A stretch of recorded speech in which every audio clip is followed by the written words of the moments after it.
Alrighty. Well, hello and good morning, everyone. We are excited for you to be joining us today for our seventh Growth Hour webinar from Shed Advisor about resilience, bouncing back from disappointment, rejection, and failure. My name is Rebecca Bradley Ray, and I will be your moderator for today. If you have any comments or questions throughout this webinar, please feel free to enter them into the chat box. We will have a Q&A section at the end of the webinar. So for those of you who are on the phone, you may simply unmute and ask us directly. Now, let me introduce our host for today. Steve Byler is a certified speaker and coach with Maxwell Leadership and certified EOS implementer who assists leaders and leadership teams in getting clear with their vision in order to get more of what they really want from their business. Welcome, Steve. Thank you so much, Rebecca.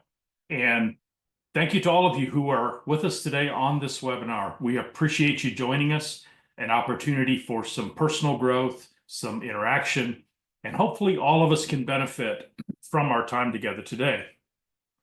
So the concept of resilience is a question, an issue that all of us face. As we get older, hopefully we become more aware of the challenges around being resilient. And at the Shed Advisor, one of the things that we're deeply committed to is helping leaders become both healthy and smart. Smart really has to do with being good at your job, doing well at what you do, becoming increasingly an expert in your specific niche and space. So we want you to be an expert. We want you to truly enjoy your work. We want you to be great at what you do. But we also care about healthy. And healthy is one of those things that many executives overlook. And just to be honest, we cannot afford to overlook healthy, because healthy is who we are and what we bring to our work every day. And so our tagline, smart, healthy executives deliver. And we really have to be both smart and healthy. We've got to be good at what we do, but we also have to be healthy people, healthy individuals. And resilience is one of those things that we have to embrace and understand how to bounce back when we face some rejection, how to bounce back when we face disappointment, loss, or even failure. So that's the topic for today. And we're going to walk through some highlights and personal discoveries that I've had along the way.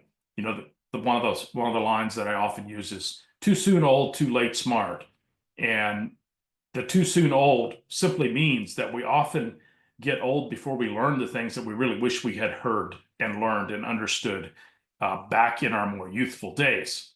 However, it is what it is. And at any point in time that we learn, it's a benefit to each of us.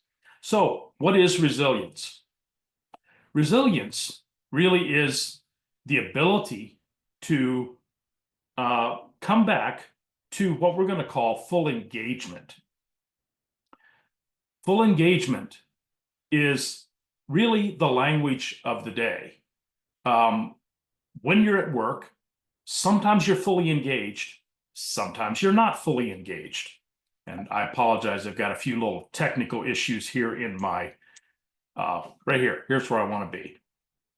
So resilience is the ability to bounce back from rejection, disappointment, and failure, and bounce back to full engagement.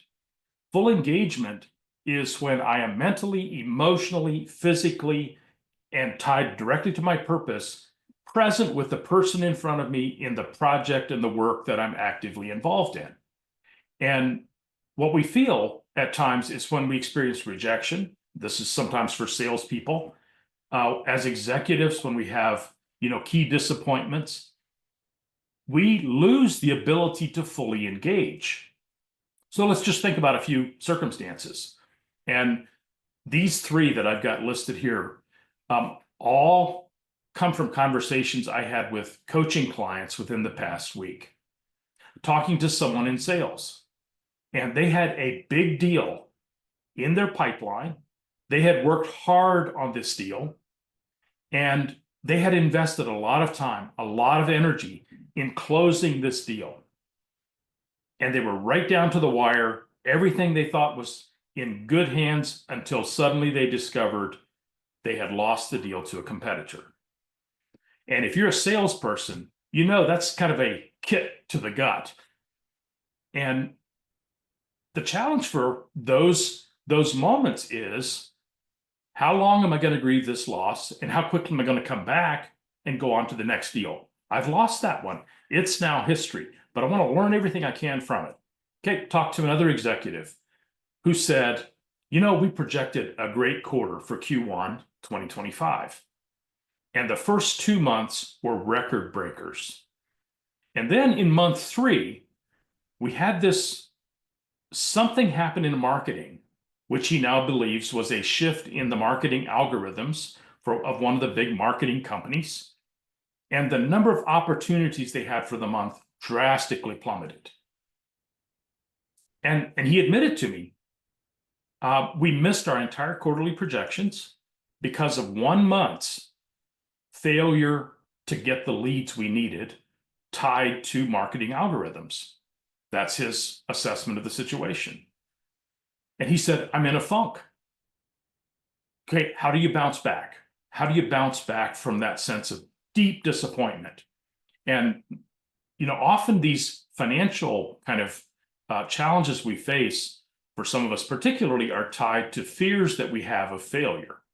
They're tied to bad experiences we had in the past. And we'll talk more about that in a moment. And then operations, talking to another client. And he said, Steve, I just found out that a former employee of mine took 3 of my key employees with him a month after he left. And they all told me yesterday they're quitting and they're leaving. Again, massive gut punch. How do we bounce back from those challenging circumstances? Okay, you can bounce back. That's the important thing. Now, I also want to notice, or I want all of us to note, that we're increasingly talking about energy as one of the scarcest resources we actually have, one of the most important resources we have. We have time, we know is limited. So time management has been a big and an important part of how we have thought about resources. Money, of course, is an important currency for achieving the goals and objectives that we have. But energy is increasingly in focus. And one of the reasons why energy is so high on our list of awarenesses these days is because more than 50% of the workforce is facing some level of burnout. And burnout is essentially rapid declining energy to do the work that we need to do. And so energy, not time, is now the fundamental currency of high performance. And just think about a given day in which you went to work. There are days in which you were fully engaged and you were able to work for an 8-hour day, full engagement, incredible results in that day. Another 8-hour day, you went to work and you were kind of in a funk. You didn't have any energy and you just kind of drug through the entire day with very few positive outcomes. And we become aware that energy really is this very, very important currency for high performance, and particularly for leaders, because whether you're a sales leader and you can be a single salesperson, you're leading a prospect, a potential client in a discovery sales process. You're leading them. So wherever you're leading, if you're not fully engaged, you're really compromising your opportunity. So we have to learn the powerful engagement and be sure that all of our energy is brought to these tasks in these moments, in the opportunities we have in front of us. So this is one of the fundamental assumptions I want us to hold today, is that energy really is critical. Energy matters. And you need to know what your energy level is and how to utilize that energy, and why, in fact, it is your precious commodity, and why you need to steward it for good outcomes. Now, I want you to think with me about us as people, and just excuse my sketching here. I'm not the best artist in the world, but this is the average human being. When you encounter a human being, what do you encounter? Typically, we see first their physical appearance. We identify them, by their body shape, by their hair color, and all sorts of physical traits that kind of form into our memories and help us to remember who a person is. So I'll never forget, I have a uniquely shaped head. It's my head. I like my head. I'd hate to do without it. But I was at a new event, about 700 people present in the room. And a friend came up to me during a break and said, "Steve, I didn't know you were going to be here. But I saw that head from back in the room." And I said, "That's got to be Steve Byler." So we have these physical traits, their gender, hair colors, shapes, sizes, our eyes, various traits that identify us. And so when we meet a person, we know them physically. And then we also have this physical energy that we bring. The older we get, our physical energy tends to decline. Younger people tend to have more physical energy, and it's something that we have to learn to manage. Okay, then we also have the mental dimension. We are thinkers. We have brains. We have minds. And so that's what we typically then next learn in our interactions with people, because they speak, they're telling us what they're thinking, and that leads to a mutual conversation. We see them, and then we have this conversation that helps us understand who they are mentally. And once the relationship deepens, we sometimes take risks and say, "And here's how I'm feeling. I'm feeling down today." Or "I'm feeling really excited because of XYZ. The spiritual component of us as humans is one that we tend not to talk about as quickly, and sometimes are a little slower to actually be aware of. But it comes back to the why. It's our purpose. It's what Simon Sinek calls your why. It's usually tied to something outside of ourselves, something higher, something transcendent that drives our purpose. So I want us to be thinking about each of us as individuals when we talk about resilience, the powerful engagement, the ability to be all present, all in. We need to think about all four of these dimensions of ourselves. And we'll discuss this further in that they're all deeply connected, right? But we need to be aware of them, sometimes individually. So let me just pause here a moment. When I talk about resilience here today, I'm talking about the fairly routine, normative hits that we take in the course of a day and a week. I'm not talking so much about the once in a lifetime kinds of hits that we take. And those kinds of things are like a major trauma experience that can take a massive toll on us as individuals and our energy levels. Serious burnout. Many of you know my own story. I went through a serious burnout back in 2017. It took me out of business completely for 3 months, took me out of leadership in church for 7 months. And to be honest, that bounce back to kind of the power of full engagement took me almost 5 years to come back. And so some of the principles we talk about today are the same principles. If we could just, I think we've got somebody who's not muted. Rebecca, can you, got it. We'll just try to mute everybody at this point.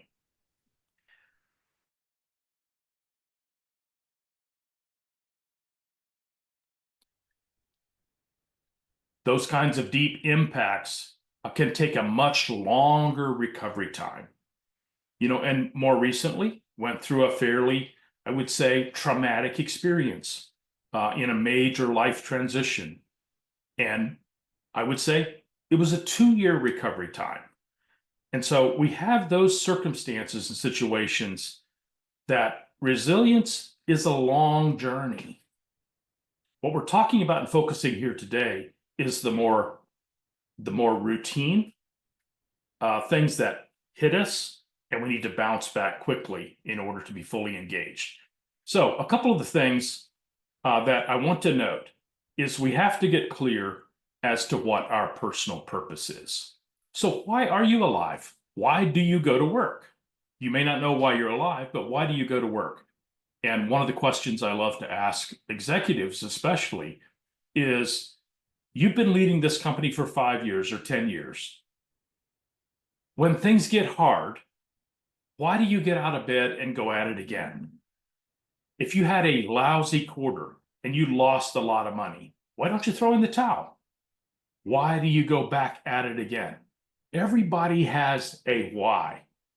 Sometimes it's family. Sometimes it's the well-being and flourishing of a community. Sometimes people just want to win. And if they're not winning, they're unhappy. So they have to keep figuring out how to win. But we have this higher purpose. And our purpose is tied to the spiritual dimension of who we are. And our purpose fuels our passion. Why you're doing what you're doing, that passion drives your purpose. And your purpose fuels your passion. There's a bit of a cyclical nature to that.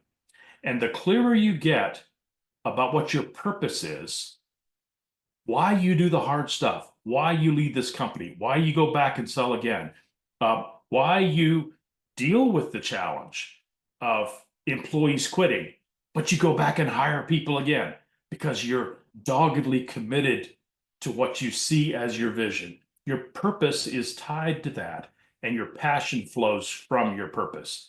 So it becomes extremely important that you get clear on what your purpose really is. And again, many of us, it takes a lifetime to discover this. And along the way, we begin to get clues as to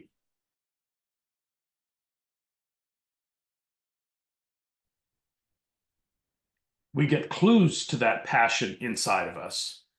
But it gets clearer and clearer as long as we're attentive to what is really driving our passion. So again, this is something that is often nebulous for us.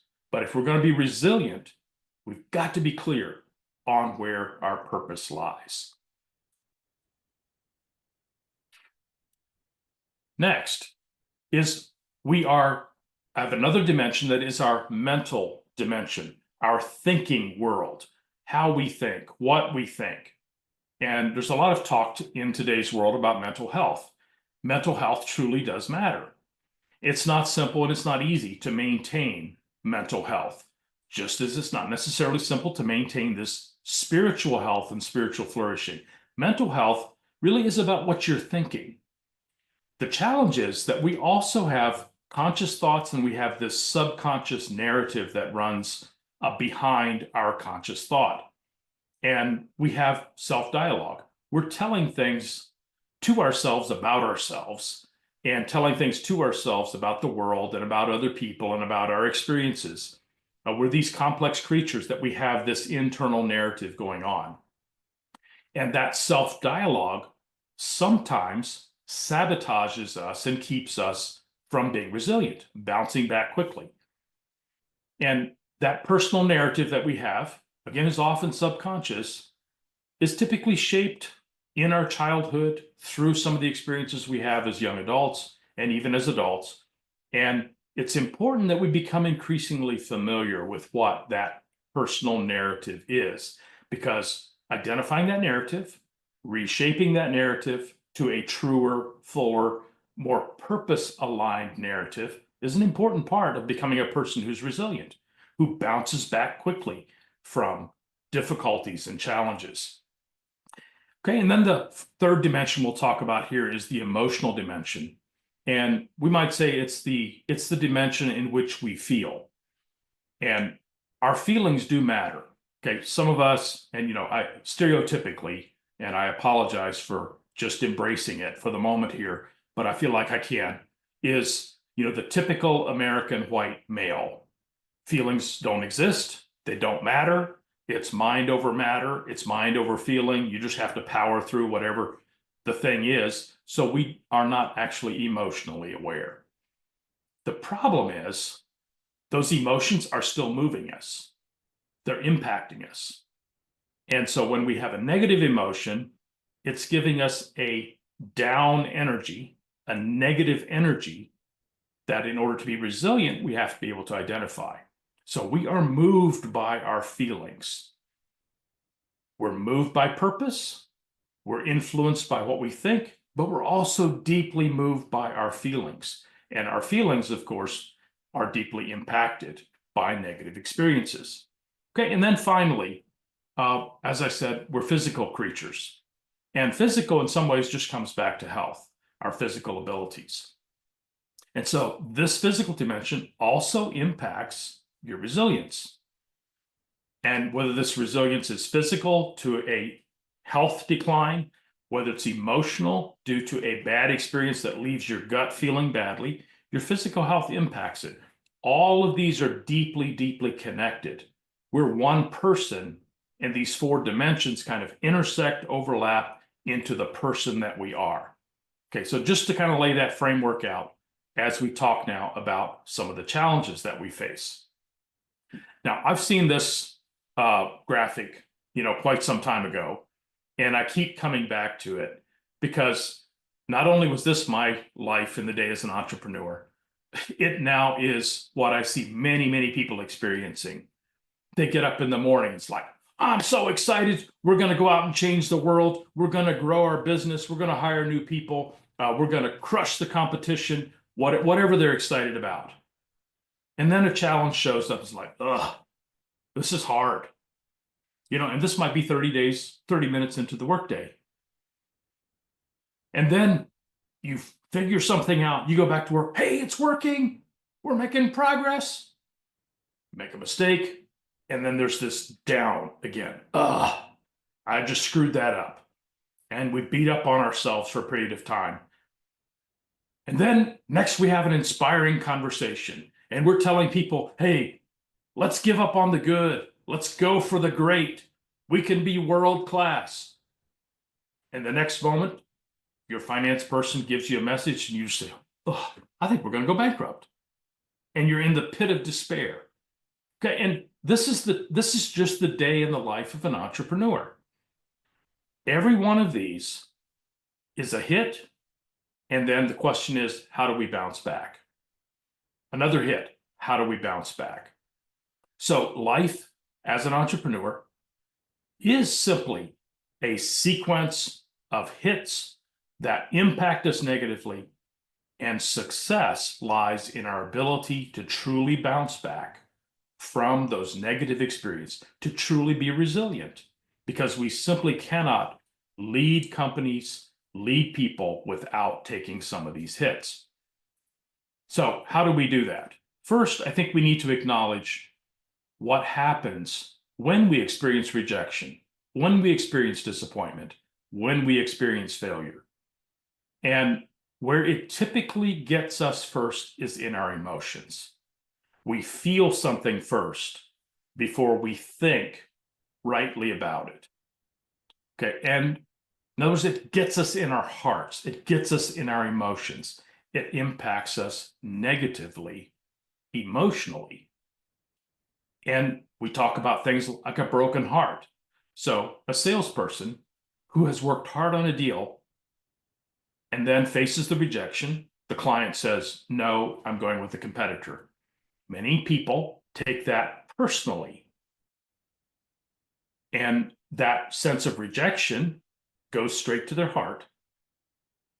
And what happens, the next customer walks in, they're still in this negative emotional state that impacts their ability to fully engage with that new client, whether they're walking in the door, on the telephone, in another conference meeting, whatever it is. That rejection has gone to the heart and it impacts them. And we have to find a way to bounce back from that. It requires us to feel the emotion. We have to normalize that experience somewhat. And then we have to reframe the narrative and say, no, it's not actually about me. It's part of what's going on. And it's only one deal, but we've got to bounce back from it. But we go from that excited cloud nine, we're going to make this happen, high self-confidence, to a sense of rejection, failure, disappointment. And you can just feel the energy that you have plunge. Okay, we've got to get that energy back. We've got to find a way to get it back. Now, another item I want you just to be thinking about here today, and this is part of now reframing the narrative. In today's world, especially if you stay tuned to the news, there are so many things happening, so many things going on in our world. And of course, most news is negative news. The good news typically doesn't get to the front page of the newspapers, to the headlines of the commercials, or I'm sorry, the broadcast media. And yet these things are happening in a sphere we call our sphere of concern. They impact us emotionally, they impact us economically, they impact us relationally. If you don't believe that, try having a political conversation with somebody on the street, and they have these kinds of challenging impacts. But inside of that sphere of concern is a sphere you have called the sphere of influence. The sphere of influence is where you actually have some influence on your customers, on your employees, on your vendors. You have influence through the conversation you're having with the person in front of you. You have a customer in front of you right now. The messaging that you send is your tool of influence. And how fully present we are with that customer impacts the quality of our influence. We have far less influence on what our president thinks than we do on what our spouse thinks. And so we have to know our sphere of influence and how can we utilize that influence, and how do we exercise resilience or become resilient in that. But further inside of these spheres is the sphere of control, things that you can actually manage and truly shape. What we often forget is that in this sphere of control, or in this sphere of control, are things like fear, uncertainty, and doubt. And when a salesperson faces a new customer after rejection, they may well come afraid they're going to lose the next deal. And they have a limiting belief that says, well, the economy is so bad, I don't have what it takes to influence this buyer. We have these narratives, these thoughts running through our heads. And we have to engage in what we can control and ask, what is present? Physically, in my body, do I smile, put my shoulders back, stand up straight, have a great conversation? Or will I let my body be impacted negatively? And again, that shapes the kind of influence I have with the person in front of me. So all of the four dimensions, the physical, mental, emotional, and spiritual, will impact your engagement with others, your engagement with employees, with potential clients, with fellow executives. And we have to realize that most of these have significant number of things that are inside of our control, things we can actually manage if we'll just pay attention. And the sphere of control is the space that we have to focus for resilience. And then that shapes the sphere of influence and impacts the sphere of concern, but much less than the sphere of influence. So how do we go about doing this? Again, back to these four dimensions of who you are as a person. All of these, in some significant way, are in your sphere of control. Spiritually, it's about being attuned to what your purpose is, getting clarity about your purpose, really returning to what your purpose is, why you do this. Why are you selling? Why are you leading people? Why are you trying to build a company? What's your passion there? Reconnecting to that. And then identifying, what are you actually thinking? So we have to think about our thinking. And that can be hard work because we just think naturally, but we have to think about what we're thinking, become conscious of what we're thinking. And then we have to ask the question, how am I feeling? What has this rejection, this disappointment, how has it made me feel? And how am I physically showing up here? What's my, quote, health like? My physical health, but also how am I presenting myself physically? These are all deeply intertwined, and they're all very important for us to be deeply aware of if we're going to be resilient. So I want to note, pardon me. I want to note that in these four dimensions, we must become increasingly aware. And when we become aware, we can reflect on the experiences that we have, and that's how we gain new insights. Some people say experience is what gives you wisdom. And I would just note that experiences you have that you don't actually reflect on are not helpful. We have to learn to reflect on our experiences to get the insights we need to truly be resilient and to bounce back. So, how do we go about doing this? First of all, we have to identify our feelings, our thoughts, and what that interpretive story is. If you think a person really did reject your offer as a sales rep because of something about you personally, and you take that personally, then you have some narrative reinterpretation you have to go to work on. But we have to know what they are. Okay, and I'm going to note here at the end of this slide that it's about the power of the pause. We really have to pause to reflect. How am I feeling in the face of this rejection, this disappointment? Identify those emotions. Identify what you're saying to yourself about the situation and about yourself. And what is the way you're making sense out of this? Okay, so we have to pause to be able to identify those things. And then we have to reflect on them. And I would note that one of the most powerful things you can do in this place is to ask yourself the fundamental question, what purpose really drives me here? What is my passion? And we have to reconnect to our passion. When we face fear, disappointment, rejection, failure, we've got to reattach, realign with our passion that's rooted in our purpose. Then we ask, what's in the sphere of our control? What are the things I can actually do something about? I can't make a decision for someone else. I can't control the economy. I can't control the weather. I can't control how people respond to me. But my own reactions, my own responses, my own thinking, my own emotions, I have some ability to regulate, manage those for my health and to be fully engaged. And then we have to do this narrative reset and be reflective about what the possible responses are. So this is about pausing. Okay, and this is one of the things that as Americans we don't do well, is pause to reflect. We're go, go, go, go, go, go, go. We're driven. It's all about action. Nothing happens till someone does something. Well, sometimes you have to actually take time to reflect.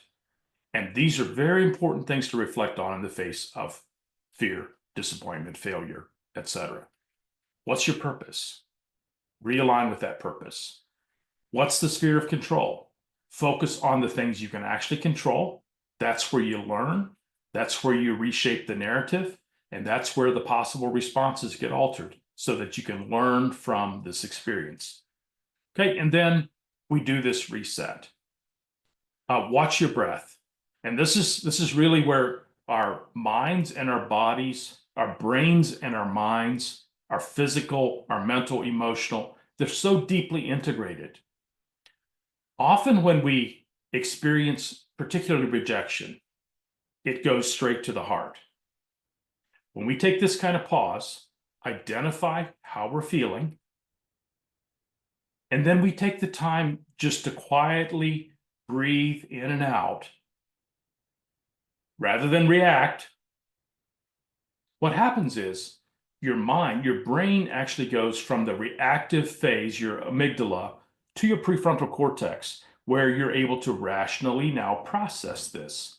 You can have a healthy self-dialogue. You can talk to your feelings. This is where we talk to ourselves. And this is an incredibly important part of doing the reset, of truly being able to be resilient in the face of disappointment and rejection.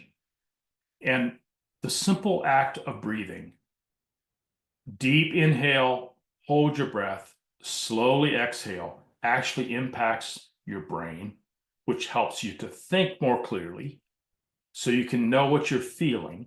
And it's a way of using your physical body to manage your mental space, to help regulate your emotions, reattach to the passion that fuels your purpose, so that you can actually do a reset and come back fully engaged very quickly.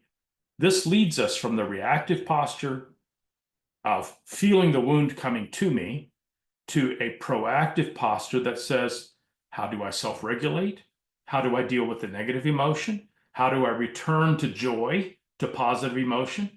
How do I get back from negative thinking to a positive mindset, attached to my purpose, aligned with the passion that fuels my purpose, and I'm caring for myself physically. Sometimes this pause means in my office here on the 3rd floor, I'll go outside and come up and down the steps a couple times. Okay, because you simply need blood flow to your brain also to help you do this kind of reset. Changes your breathing, allows you to honestly assess things with fresh clarity. So we have to learn to know ourselves, but we've got to identify what's going on, reflect on what's going on and what our possible outcomes are, and then do the reset. Now, here's what's interesting. This cycle of identifying what's going on, reflecting on it, and resetting can happen in as short a period of time as 30 seconds. And, one of the influential people in this space, the gal's name is Juliet Funt, and she wrote a book called A Minute to Think. Often when we react to painful situations, rejection, disappointment, failure, what we really need is to pause, take a minute to think. This reflection, this identifying the issues, reflecting on the issues, doing the reset. Okay, it can happen at a traffic light after somebody's just cut you off on the road. It can happen after a difficult phone conversation.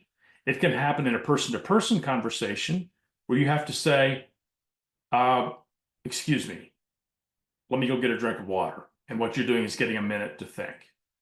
Okay, the more deep the wound that you take, the longer the reset can take. But these are always the critical components of this reset. And I want to note again that major life challenges, massive burnout, a major health,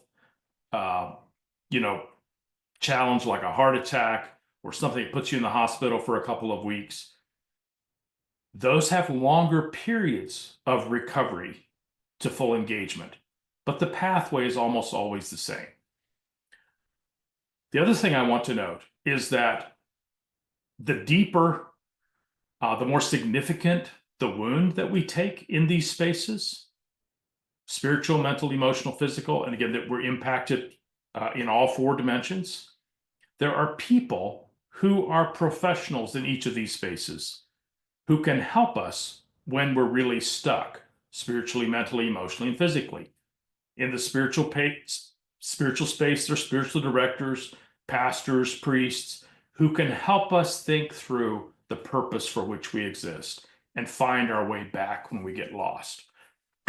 In the physical space, there are doctors and other practitioners who can help us take care of our bodies, recover the issues that we have with our bodies, including personal trainers, because some of us just need to get off our seats and get some exercise, lose some weight, drink some water, and get some good sleep. Health really does come down to those 3 main things until you face a crisis. In the mental and emotional space, minimal kind of challenges, it's a conversation with a good friend, because therapy at the end of the day is simply healing through conversation. The deeper the wound, the bigger the challenge, the more professional the help you might need to have the right conversations to help you be resilient and recover in the emotional and mental spaces. And so just to be candid, I've seen a lot of resilience. I've regained a lot of ground just through friends. After my burnout, had a group of friends that would meet with us every week for almost a year, sit around the table, help me process what was going on. Okay, but I also needed a regular visit with a doctor. I needed a regular visit with a trained professional therapist that helped me walk through some of those issues. I had to have pastoral care that realigned my passion with my purpose. It's a harder, longer, more arduous journey, but the pieces are all the same.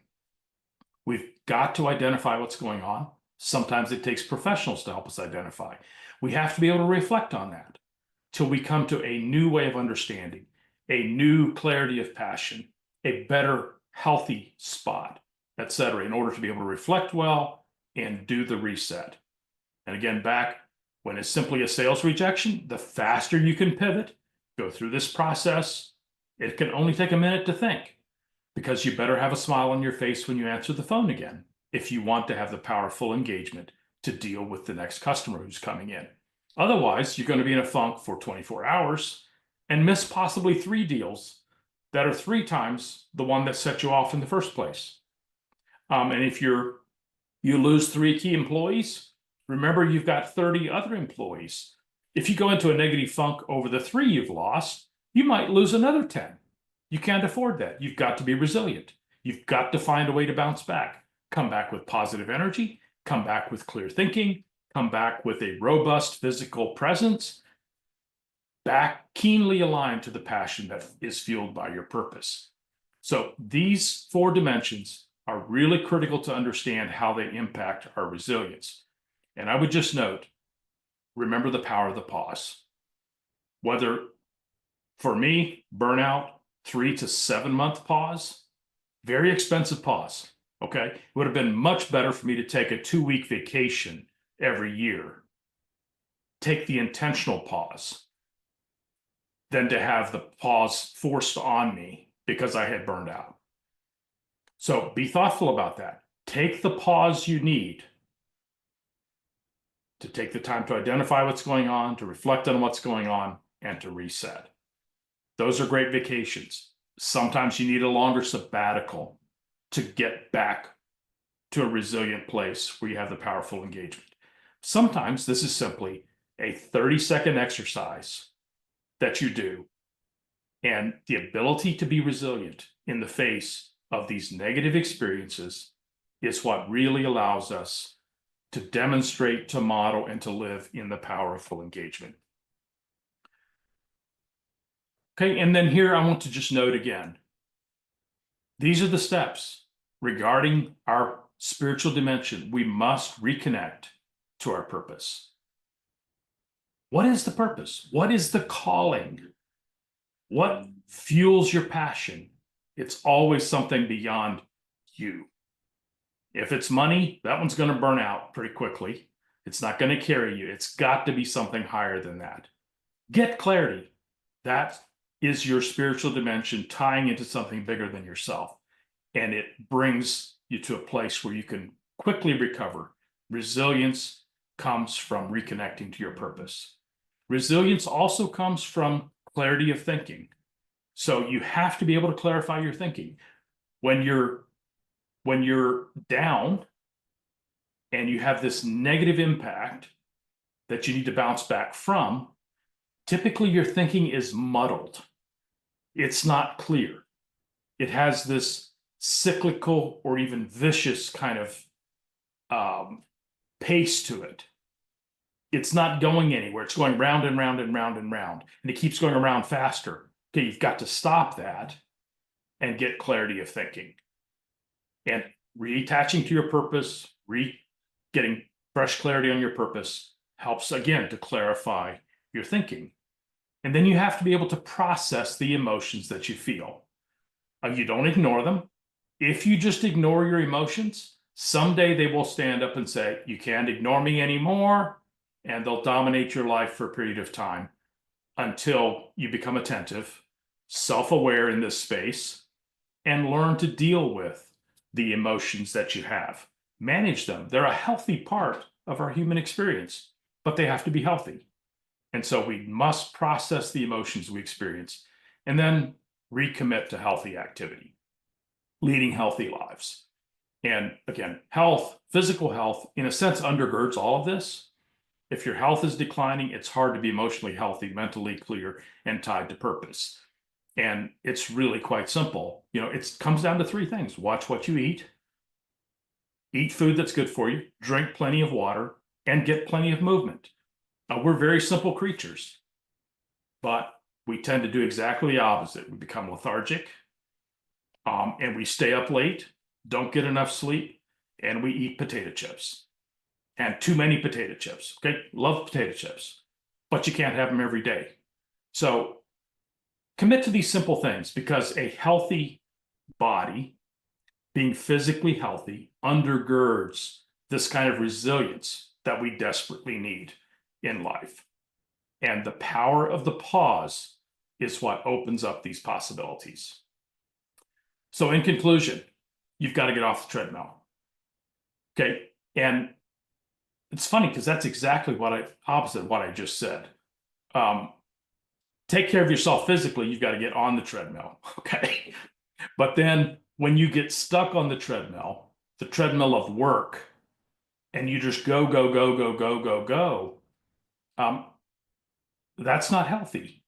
And when we get on this emotional, mental treadmill where everything is just racing and spiraling out of control, to use two separate metaphors, you've got to pause.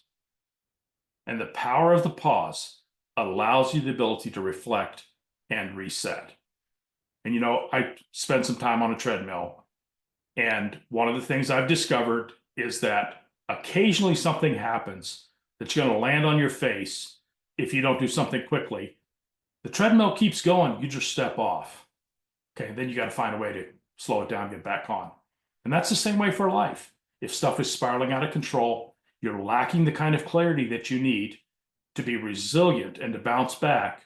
You've taken a hit, you find yourself down, you don't know how to get back up. You've got to step aside. You got to get off that treadmill to avoid the downward spiral.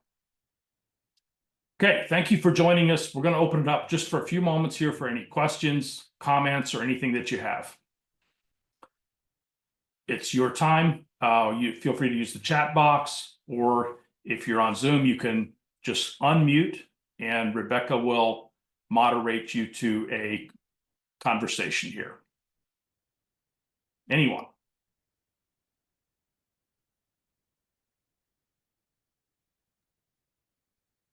Well, I have one I can go ahead and start us off with.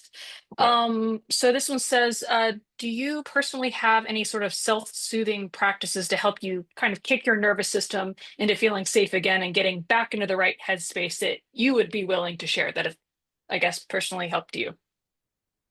Yeah, and so as I hear that question, I think of some of the bigger, more kind of circumstantial things that were painful, took longer recovery periods. Dr. Henry Cloud has a book, Boundaries for Leaders. And sometimes when you're in situations that have been damaging or wounding, you actually have to leave the situation. Okay, and I've done that in my life. You have to set boundaries because you cannot become resilient inside certain types of situations. And I highly recommend his book, because sometimes people set up boundaries that are unnecessary. They just set up walls everywhere in their lives to solve their problems. And they really need to deal with their personal issues. So they're not finally enclosed in walls by themselves. And that's their way of trying to be resilient. We do need to set boundaries, okay, because there are relationships, institutions, even cultures and businesses that are toxic. Okay, and that's part of identifying what it is that's actually causing the challenge, being willing to set boundaries and respond to those. And so, I've done things from as radical as leaving an organization because of toxicity that I knew I could not thrive in. And then occasionally you simply don't connect to some old friends because they're toxic. They just drain you every time you're there. And if you meet them, you're friendly, you bring positive energy if you can. So their boundaries are an important part of this. What's really important is that you embrace the rest and recovery that you need that is adequate for the stress you're experiencing. One of my favorite lines is, if you have no stress in your life, you'll never grow. But if you don't rest and recover adequately from those stressful seasons, you'll die. You'll die from straight up stress. Stress is welcome. It helps you grow. That's why we exercise. That's why we do workouts. That's why we work at growing, expanding our thinking. but we also have to have good rest and recovery cycles, and everybody is different on what it takes. You have to be thoughtful, aware, set those rest and recovery cycles, and then be intentional about the stress to help you grow. That builds resilience. You're able to be more resilient over time. It's a kind of a round the bush answer to the question, response to it.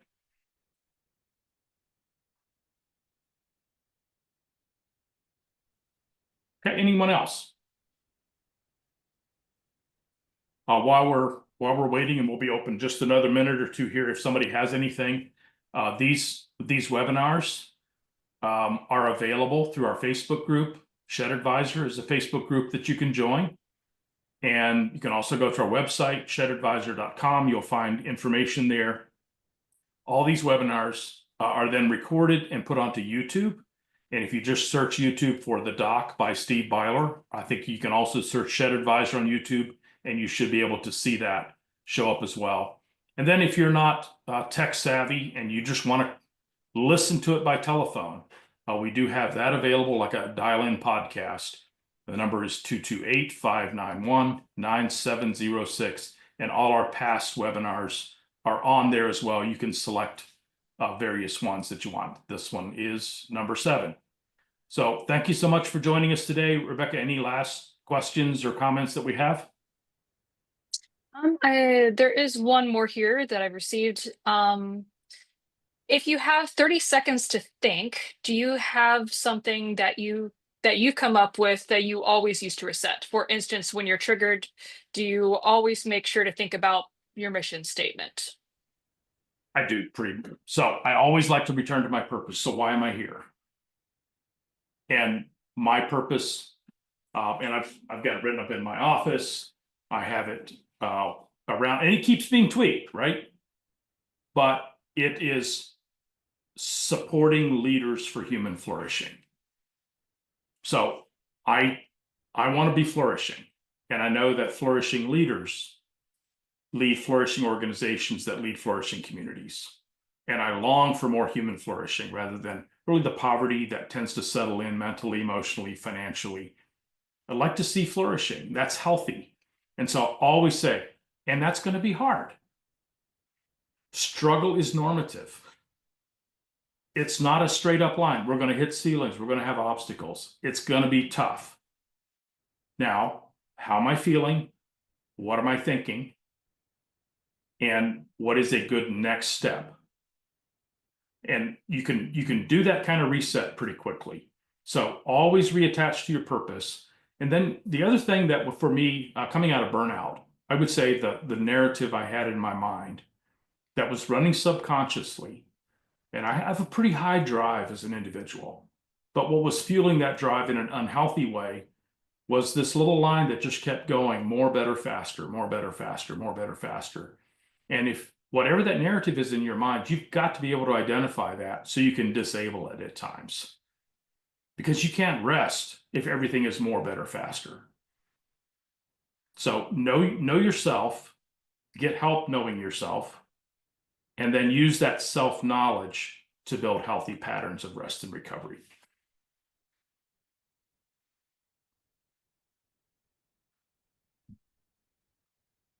Okay. Thank you so much for joining us today. Really appreciate it. And look forward to seeing you again on future webinars. Thank you, Rebecca. See everybody in May.